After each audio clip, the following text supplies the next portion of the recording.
এই বাঘটি ভেবেছিল সে আজ কাঠুরেকে খাবে, কিন্তু কয়েক মিনিট পর এমন কিছু ঘটল যা সে স্বপ্নেও ভাবেনি।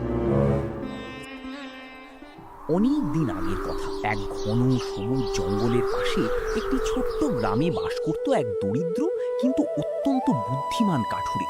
তার নাম ছিল রাম। প্রতিদিন ভোরে সে জঙ্গলে যেত কাঠ কাটতে এবং সেই কাঠ বিক্রি করে নিজের সংসার চালাত। রামু ছিল সৎ, পরিশ্রমী এবং খুবই বুদ্ধিমান।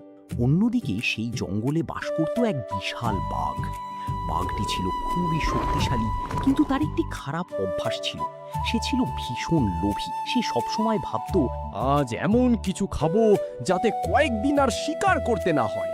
এই লোভই একদিন তার জীবনের সবচেয়ে বড় বিপদ ডেকে আনলো। একদিন সকালে রামু কাঁধে কুঠার নিয়ে জঙ্গলে কাঠ কাটতে গেল। সে একটি বড় গাছের নিচে দাঁড়িয়ে কাঠ কাটছিল। কিছুক্ষণের মধ্যেই বিশাল এক বাঘ তার সামনে এসে দাঁড়ালো। আজ আমার ভাগ্য খুব ভালো। কেন বাঘ মামা? কারণ আজকের দুপুরের খাবার নিজে থেকেই আমার সামনে চলে এসেছে। তুমি কি আমাকে খেতে চাও? অবশ্যই, আমি খুব ক্ষুধার্ত। সাধারণ মানুষ হলে ভয়ে কাঁপতে শুরু করত, কিন্তু রামু মোটেও ঘাবড়ালো না। বরং সে একটু হেসে বলল, আমাকে খাওয়ার আগে একটা কথা শুনবে? কি কথা? আমি জানি জঙ্গলের সবচেয়ে শক্তিশালী প্রাণী তুমি, কিন্তু আমি শুনেছি তুমি আগের মতো শক্তিশালী নও। কি বললে? আমি দুর্বল? আমি তো শুনেছি মাত্র, হয়তো গুজব। কে বলেছে এসব? বনের বানর, হরিণ আর শিয়াল সবাই বলে। মিথ্যে কথা।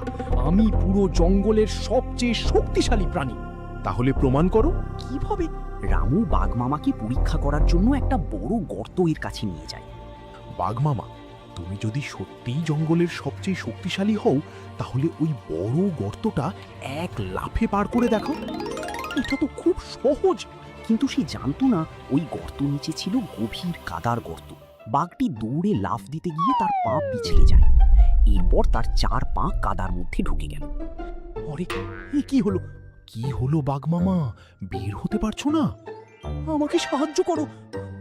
যতই বাঘ বের হওয়ার চেষ্টা করে, ততই কাদার মধ্যে আরো ডুবে যেতে থাকে। যে অন্যকে ফাঁদে ফেলতে চায়, সে নিজেই ফাঁদে পড়ে। এরপর সে গ্রামে গিয়ে সবাইকে খবর দিল।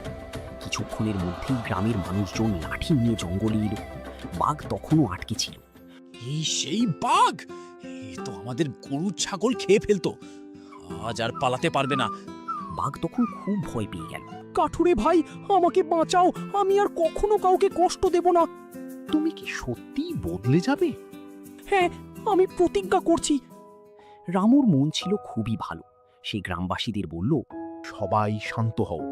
যদি সে সত্যিই নিজের ভুল বুঝে থাকে, তাহলে তাকে আর একটা সুযোগ দেওয়া উচিত। তুমি নিশ্চিত? হ্যাঁ, ক্ষমা মানুষকে বদলে দিতে পারে। অবশেষে সবাই রাজি হলো। অনেক কষ্টে বাঘটিকে গর্ত ভেতর থেকে বের করা হলো। মুক্ত হওয়ার পর বাঘ কিছুক্ষণ চুপ করে দাঁড়িয়ে রইল। তারপর মাথা নিচু করে চলে গেল।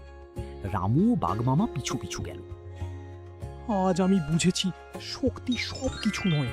লোভ আমাকে অন্ধ করে দিয়েছিল, আর তোমার বুদ্ধি আমাকে হারিয়ে দিয়েছে। মনে রেখো, যে অন্যের ক্ষতি করতে চায়, শেষ পর্যন্ত সে নিজেই বিপদে পড়ে। আমি এই শিক্ষা কখনো ভুলব না। সেদিনের পর থেকে বাঘ আর কখনো অহংকার বা লোভ করেনি। রামুর বুদ্ধির গল্প চারদিকে ছড়িয়ে পড়ল। সবাই বলতে লাগলো, বুদ্ধি যেখানে আছে, শক্তি সেখানে হার মানে। লোভ মানুষের বা প্রাণীর বিচার বুদ্ধি নষ্ট করে দেয়, আর বুদ্ধি, ধৈর্য ও শান্ত মন দিয়ে বড় বড় বিপদও জয় করা যায়। তাই কখনো লোভী হও না, আর সবসময় নিজের বুদ্ধি ব্যবহার করো। লোভে পাপ, পাপে সর্বনাশ। বুদ্ধি শক্তির চেয়েও বড় অস্ত্র। তোমরা হলে বাঘকে ক্ষমা করতে নাকি শাস্তি দিতে, কমেন্টে অবশ্যই জানিও। গল্পটি ভালো লাগলে ভিডিওতে একটা লাইক দাও, চ্যানেলটাকে সাবস্ক্রাইব করো আর বন্ধুদের সঙ্গে শেয়ার করো। আবার দেখা হবে নতুন একটা মজার গল্প নিয়ে। ততক্ষণ পর্যন্ত ভালো থেকো।